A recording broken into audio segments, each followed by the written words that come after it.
하나님께서 오늘 우리에게 주시는 말씀 마태복음 13장 44절부터 46절까지 말씀입니다. 천국은 마치 밭에 감추인 보화와 같으니 사람이 이를 발견한 후 숨겨두고 기뻐하며 돌아가서 자기의 소유를 다 팔아 그 밭을 사느니라. 또 천국은 마치 좋은 진주를 구하는 장사와 같으니 극히 값진 진주 하나를 발견하매 가서 자기의 소유를 다 팔아 그 진주를 사느니라. 아멘.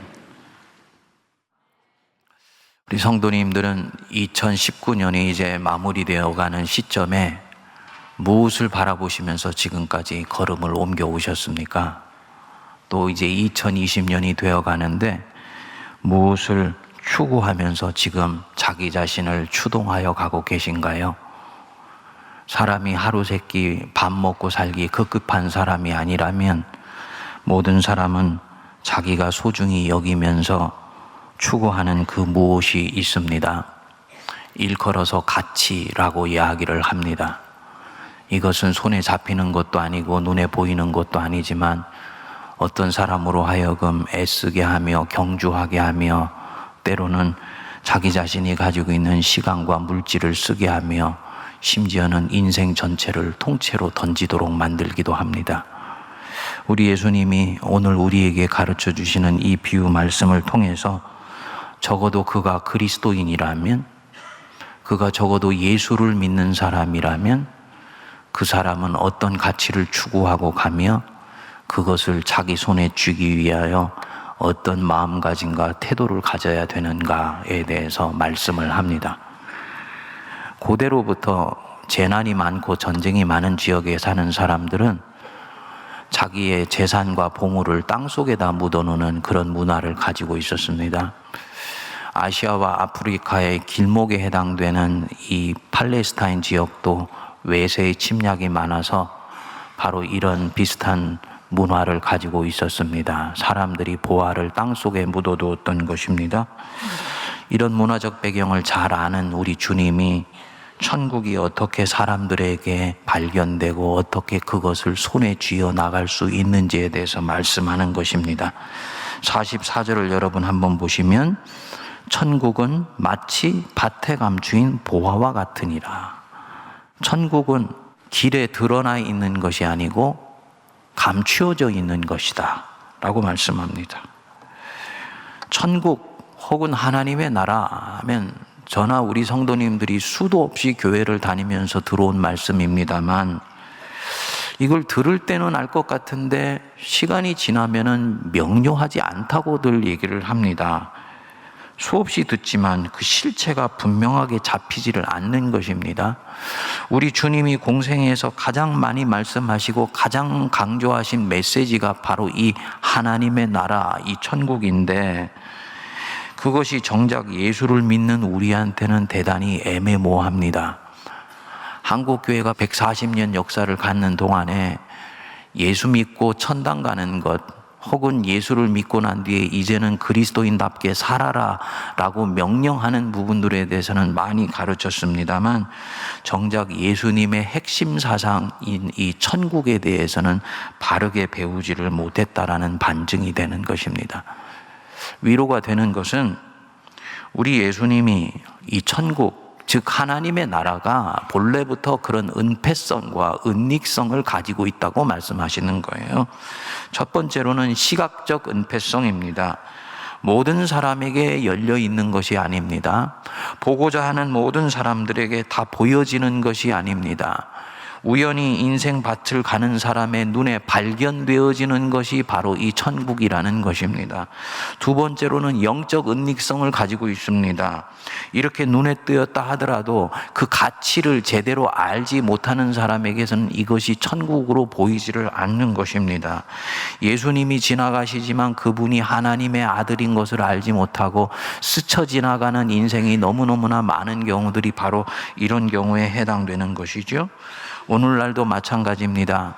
우리가 그분을 말하고 있지만 사실은 만나지 못한 경우가 많이 있고요. 그분을 안다고 얘기하지만 머리로만 알지 가슴까지 부딪혀 오지 않은 경우에는 인격적인 만남이 이루어진 것이 아니기 때문에 이런 경우는 사실을 안다고 이야기할 수가 없는 것입니다. 은폐되어 있고 은닉되어 있는 분이에요. 그러면은 어떻게 이분이 우리 가슴 속에 다가오며 예수님이 아니라도 어떻게 이 하나님의 나라가 내게 쥐어질 수 있느냐? 예수님은 계속해서 말씀하십니다. 44절 다시 돌아가 보시면 천국은 마치 밭에 감추인 보화와 같으니 사람이 이를 발견한 후 숨겨두고 기뻐하며 돌아가서 자기의 소유를 다 팔아 그 밭을 사느니라. 수도 없이 들어왔던 말씀일 것입니다. 그런데 여러분, 이 말씀이 정상적인 말씀으로 지금 들려오시나요? 지금 이 밭 가는 농부는 아마도 소장농이었던 것 같습니다. 다른 사람의 밭을 대신 갈아주고 있었는데 그 밭에서 보물이 발견이 된 것입니다. 그럼 이 사람의 정상적인 반응은 뭔가요? 주인한테 가서 당신 밭에 보물이 있더이다 라고 얘기를 해줘야 되는 것이죠. 그런데 이 농부가 어떻게 했습니까? 이런 방구도 하지 않고 집에 얼른 돌아가서는 자기 소유를 다 팔아서 그 밭을 통째로 사버린 것입니다. 대단히 비도덕적이고 비윤리적인 행동을 하고 있는 거예요. 비유 속에 이런 경우들이 반드시 들어있다 그랬죠. 뭔가 앞뒤가 맞지 않고 점프가 일어나고 반전이 일어난 경우들. 그런데 바로 그 속에 복음이 들어있고 바로 그 속에 하나님 나라 백성, 하나님의 뜻을 쫓아가는 백성들의 삶의 윤리가 들어있다고 말씀을 드렸었습니다. 오늘은 바로 이 밭에 감추인 보화의 윤리가 바로 이 부분인 것입니다. 주님이 무엇을 말씀하시는 것이냐? 너희들이 천국이라는 보물을 우연히 발견했는데 그 보물이 누구와 나눠 가질 수 있는 것도 아니고 쪼개어 가질 수도 있는 것도 아니며 세상에 유일무이한 것이어서 아무에게나 갈 수 없는 하나밖에 없는 것이라면 너희들은 그 천국이라는 보물을 갖기 위해서 욕심을 내고 탐을 내며 심지어는 다른 사람의 것을 빼앗을 정도로 열망을 가지고 그것을 취할 줄 알아야 된다. 그래야지 그 천국은 너의 것이 되는 것이야 라고 말씀하시는 것입니다. 무엇을 말하느냐? 하나님의 나라는 침노하는 자의 것이다 라는 것이 바로 이 뜻이에요.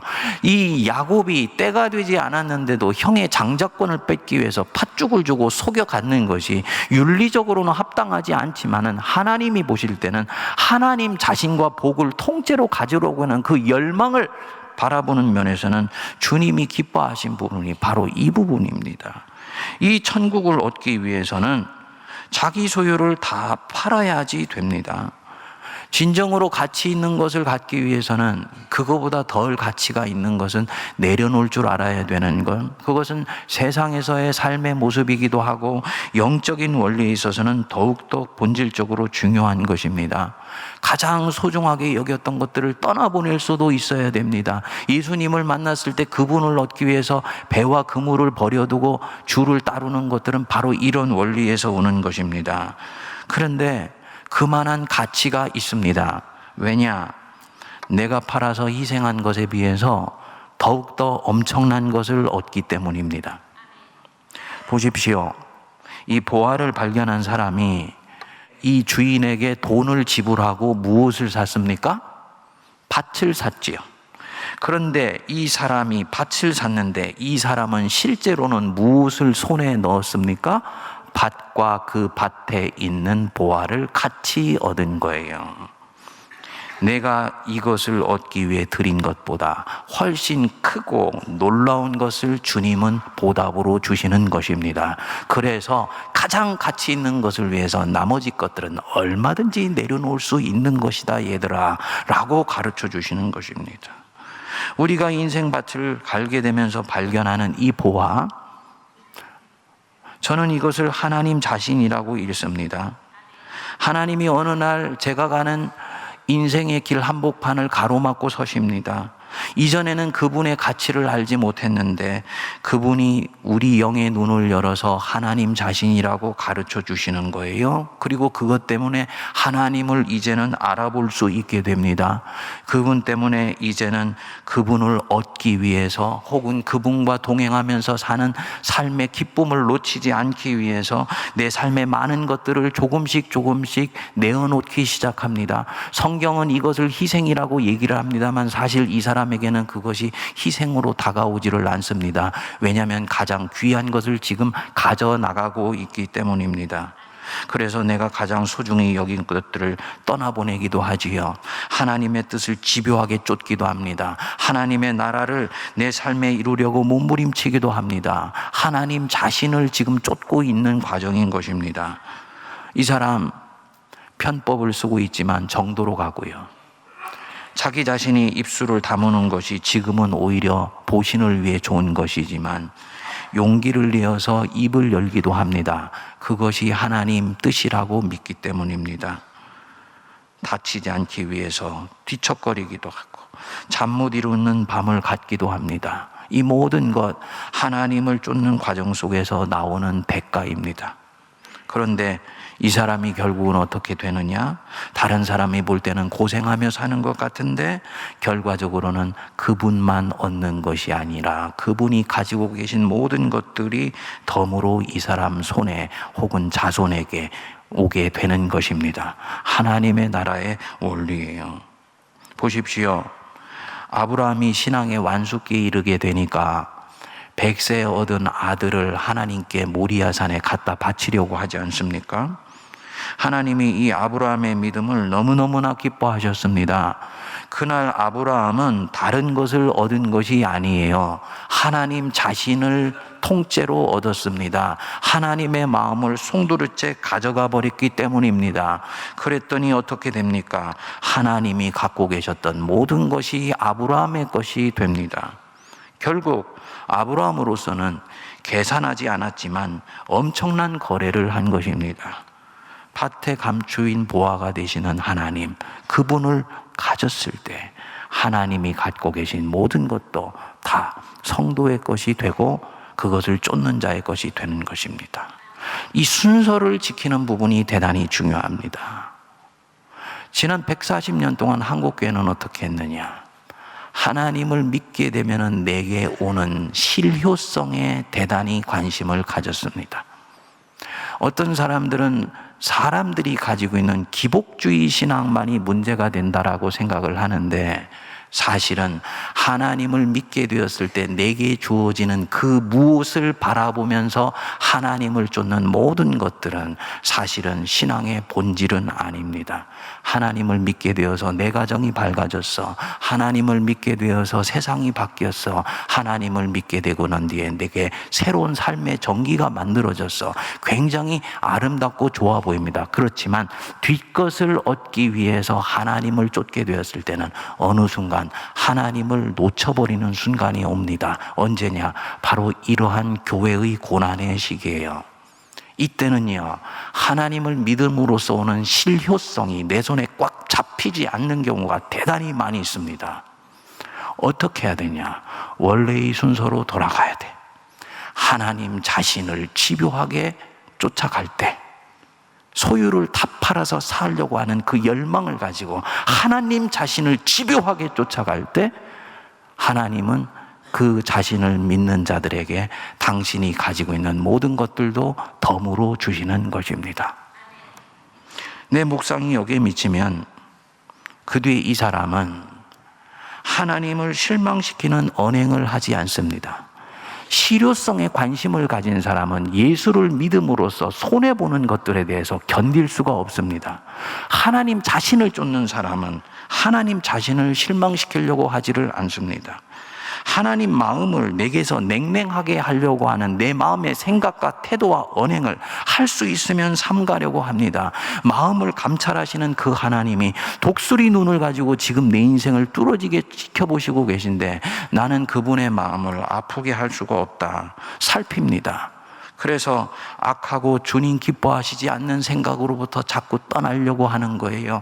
이것은 누가 내 앞에 있기 때문이 아니고 하나님 자신이 있기 때문입니다. 성도님들과 제가 마음속에 일어나는 모든 생각이 다 하나님이 주시는 생각이라고 생각하면 안 되지요. 심지어는 내 안에 떠오르는 생각 중에서 이성적인 생각들, 상식적인 판단들, 혹은 내가 이때까지 해왔던 경험에 근거한 그 무엇들까지도 들여다보면 하나님이 넣어주신 생각이 아니고 사실은 가면 쓴 천사와 같이 교묘하게 술수를 써서 원수가 내 마음속에 넣어준 생각인 경우 대단히 많이 있습니다. 그것을 쫓아가면 결국은 망하는 길로 가는 것입니다. 이것을 분별하는 방법은 다른 것 없습니다. 한 가지만 주님께 호흡을 가다듬고 물어보시면 돼요. 지금 내가 가지고 있는 이 생각이 정말 주님이 기뻐하시는 생각입니까? 물어보시면 내 마음속에 넣어주신 성령의 빛이 그것에 대한 답을 명료하게 주십니다. 그것 쫓아가면 저나 여러분들은 절대로 주님이 기뻐하시는 삶으로부터 벗어나는 경우가 없습니다. 이 사람 하나님을 소유하기 때문에 주님이 가주시는 모든 능력도 끊임없이 가져가는 복된 사람입니다. 또 우리 주님이 계속해서 말씀하십니다. 45절 우리 같이 한번 읽어보겠습니다. 또 천국은 마치 좋은 진주를 구하는 장사와 같다. 감추인 보화의 비유와 진주를 구하는 장사꾼의 비유는 같은 비유가 아닙니다. 감추인 보화의 비유는 천국을 우연히 발견한 경우라면, 이 장사꾼의 비유는 천국을 추구하고 탐구한 결과로서 마침내 얻게 되는 것을 말씀하는 것입니다. 자세히 보시지요. 그런데 또 천국은 마치 좋은 진주를 구하는 뭐와 같다? 장사다. 근데 이게 원래 성경에는 보면은 장사꾼으로 나와 있어요. 천국이 장사꾼이다. 천국이 사람이다. 그 뜻입니다. 즉, 천국이 사람이라는 것은 걸어다니는 사람이 천국이 될 수 있다는 것을 얘기를 하는 거지요. 당연히 그렇습니다. 한 사람 안에 아브라함 같이 하나님의 통치가 완전히 이루어지게 되거나 이제 하나님의 나라가 이 사람 안에 이루어지기 시작하면 이 사람 자신이 걸어다니는 하나님 나라가 되는 것입니다. 우리는 천국을 어떤 공간이나 장소로 생각해요. 예배당이 천국이다. 하나님 나라다. 그렇지 않지요. 예배당 안에서 하나님의 통치가 온전히 이루어지면 그곳이 천국이지만 예배당 만들어 놓고 날마다 싸움만 하면 그곳은 지옥이 되는 거예요. 요체는 하나님의 통치가 그곳에 이루어졌느냐, 어떤 사람의 마음속에, 어떤 사람의 몸에 하나님의 통치가 이루어지면 그 사람은 걸어다니는 하나님의 나라가 되고 있는 것입니다. 2020년에 우리 세문안교회 성도님들이 걸어다니는 하나님의 나라가 되는 축복을 누리실 수 있게 되기를 바랍니다. 어쨌든 이 한 장사꾼이 있었습니다. 이 장사꾼 안에 복음이 들어오니까 어둡던 마음의 방이 밝아지고 마음에 천국이 임했어요. 세상 장사꾼이 아니고 하나님의 장사꾼이 된 거죠. 그랬을 때 이 하나님의 나라가 된 사람은 이때까지 게을렀었는데 무엇인가를 집요하게 추구하는 사람으로 바뀌게 됩니다. 하나님 나라가 된 사람의 삶의 특징입니다. 거기에 보면 좋은 진주를 구하러 다닌다고 그랬습니다. 근데 자세히 보십시오. 영어 성경에는 보면 진주들이라는 복수로 나와 있어요. 헬라어에도 그렇게 나와 있습니다. 그런데 이 진주를 살 때에는 그 많은 것 중에 단 하나를 삽니다. 그리고 이 하나를 사기 위해서 자기의 소유를 다 팔아요. 그것이 바로 걸어다니는 하나님 나라의 삶의 특징이라는 것입니다. 이 장사꾼, 헬라어로는 안스로포스 엠포로스라 그래서 점포를 운영하는 장사꾼이 아니고 딜러, 무역상입니다. 우리 주님이 의도적으로 엠포로스라는 단어를 쓰셨습니다. 이유가 있습니다. 무역상은 여기서 물건을 사서 저기에다가 팔고 이윤을 남기죠. 그리고 그 이윤으로 또다시 물건을 어디선가 사서 다른 곳에 팔고 또 이윤을 납니다. 그래서 끊임없이 부를 축적해 나가는 사람이 바로 이 무역상이에요.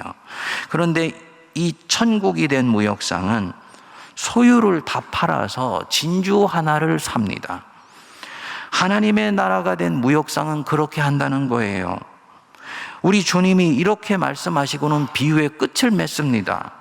도대체 장사꾼이 이 진주를 가지고 무엇을 하는지에 대해서는 말씀을 안 하시고 비유를 종결해요. 그런데 바로 이 속에 이 비유의 보물이 들어 있습니다. 무슨 얘기냐? 이 무역상이 계속 무역을 하려면 항상 새로운 좋은 물건을 가지고 거래를 할 수 있는 여분의 돈을 가지고 있어야 할 것 아닙니까? 그것이 아니면 돈으로 환전할 수 있는 땅이나 다른 값비싼 물건을 가지고 있어야 되지요. 그런데 이 사람이 소유를 다 팔아서 큰 진주를 산 것입니다. 마치 대한민국이 너무너무 사랑스러우니까 대한민국을 통째로 산 것과 마찬가지입니다. 그런데 정작 이 사람이 새로운 거래를 한 좋은 물건을 발견하게 됐습니다. 문제는 무엇이냐? 대한민국이라는 이 통째로 산 물건을 사줄 수 있는 거부를 만날 수 있기 전까지는 이 사람은 더 이상 무역을 할 수가 없는 것입니다. 여기에 주님이 우리에게 주시는 복음의 비밀이 들어 있습니다. 이 하나님의 나라가 된 사람, 그 진주가 무엇이건 자기의 마음을 가져가 버린 가장 가치 있는 것을 만났을 때 장사꾼이 심지어는 장사꾼 되기를 그치는 한이 있더라도 그것을 손에 쥐려고 전심전력한다는 것입니다. 심지어는 장사꾼으로서의 자기의 직업까지도 포기할 수 있을 정도로 이것 하나를 집요하게 쫓아간다는 거예요. 그것이 걸어다니는 하나님 나라가 사는 삶의 모습이다라는 것입니다. 예수님은 이 진주가 무엇인지 말씀하지 않았습니다.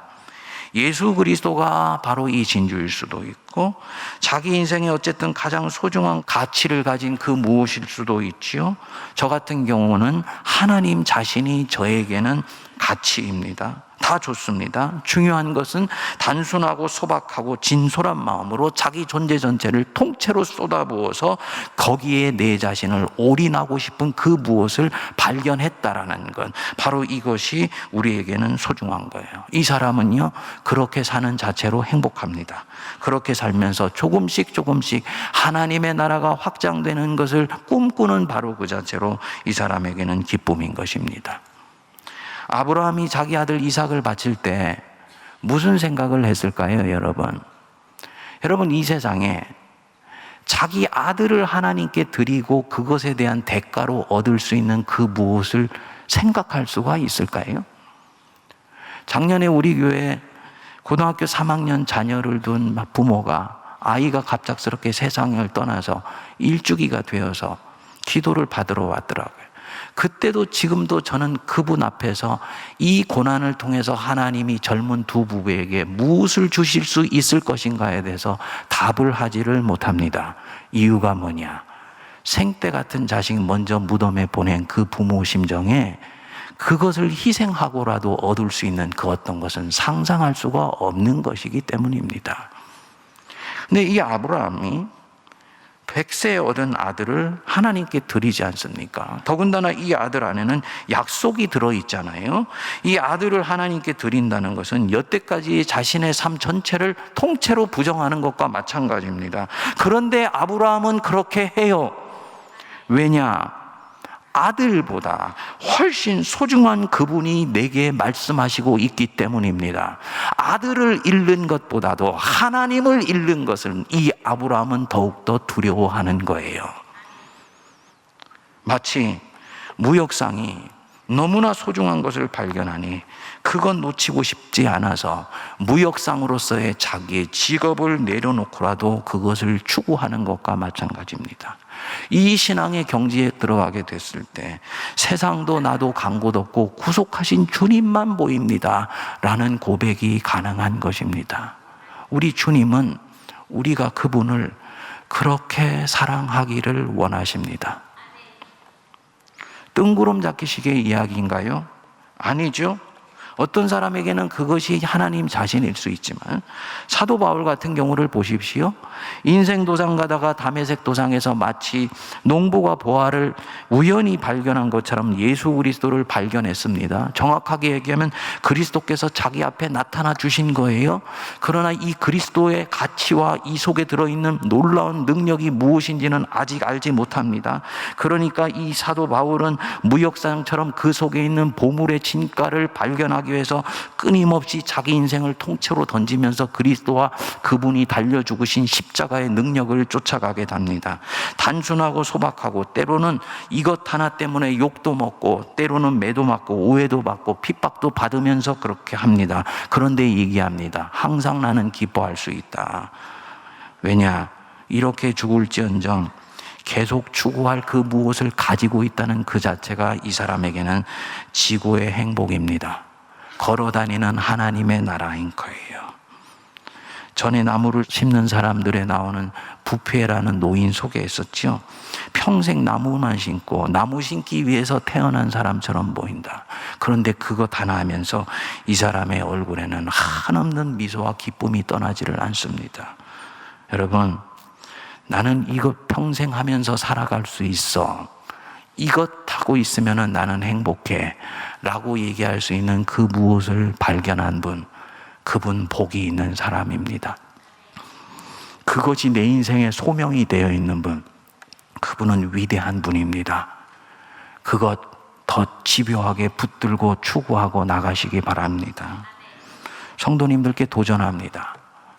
여러분들은 그렇게 쫓을 그 무엇을 발견하셨습니까? 그렇게 쫓을 그 무엇 발견했는데 찾기까지 지금 찾아가고 있으며 그것을 갈고 닦고 나가고 있습니까? 혹시 중간에 해보다가 포기하고 있는 건 아닌가요? 그것이 밭의 보화가 되었건 진주가 되었건 그것은 절대로 공짜로 내 손에 들어오지 아니하여 발견되었다는 것과 내 것이 되었다는 건 절대로 같은 것이 아닙니다. 많은 사람들은 착각합니다. 발견되었기 때문에 내 것이라고. 아니에요. 내 것이 되기 위해서는 이제부터 대가를 지불해야 됩니다. 주님이 그 대가를 요구하십니다. 네가 진정으로 나를 소유하길 원해? 그럼 내가 너의 것이 되기 위해서 너는 대가를 지불해야 돼. 이유가 있습니다. 대가를 지불하고 얻은 것일 때야 비로소 누구에게도 빼앗기지 않을 가치 있는 것이라고 여길 수 있기 때문이에요. 맞지요? 공짜로 얻은 책은요, 아무리 좋은 책이라도 여러분 반도 안 읽으시더라고요. 여러분들이 서점에 가서 돈을 지불하고 산 책은요, 돈이 아까워서라도 끝까지 읽으시더라고요. 주님도 그런 분이세요. 소중하고 가치 있는 것일수록 더욱 대가를 요구합니다. 어떤 자매님한테 들은 간증입니다. 대학에 들어갔는데 원래는 모태신앙인데 대학에 들어가서는 이상하게 신앙이 가슴에 와닿지를 않고 예배에 감동은 없고 말씀을 읽어도 아무 느낌이 없더랍니다. 기독교 동아리를 들어가서 좋은 믿음의 친구들과 함께 있고 성경을 제대로 배우면은 되려나 하고 그 동아리를 들어갔는데 자기도 그렇지만 주변 사람들도 자기만큼이나 냉랭하고 말씀 속에서 감동이 없는 겉껍데기 신앙생활을 하고 있는 것을 알게 된 것입니다. 이분이 하나님 없으면 차라리 죽는 게 낫겠다 싶어서 있는지 없는지 확인도 되지 않는 하나님한테 단판을 짓는다는 마음으로 기도를 했답니다. 하나님, 당신이 정말 살아계신 분 맞다면 1년 안에 저에게 확신을 주시고 당신의 살아계신 모습을 제가 만날 수 있게 해 주십시오. 그렇지 않으면 저는 별로 살고 싶지 않습니다. 실제로 자살할 생각까지 했다고 그래요. 다만 1년 동안은 모든 것을 걸고 제 힘을 다해서 하나님 살아계신 것으로 간주하고 주님을 한번 믿어보겠습니다. 결심을 했습니다.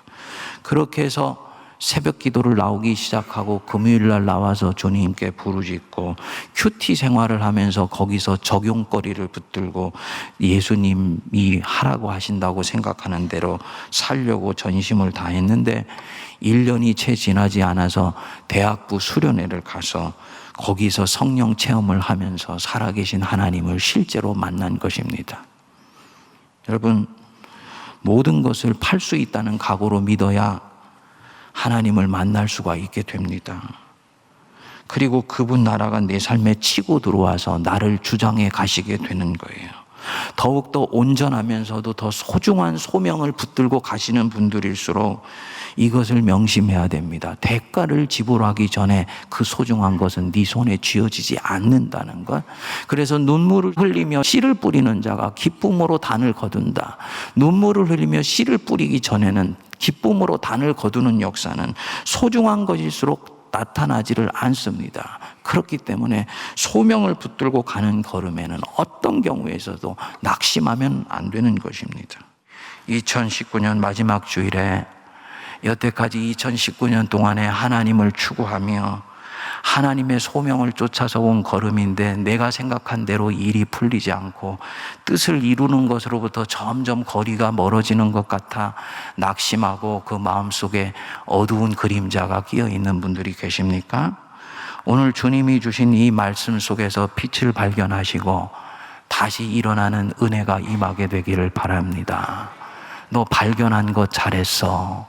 너 그것에 반응하여서 네 것을 드리려고 한 것 잘했어.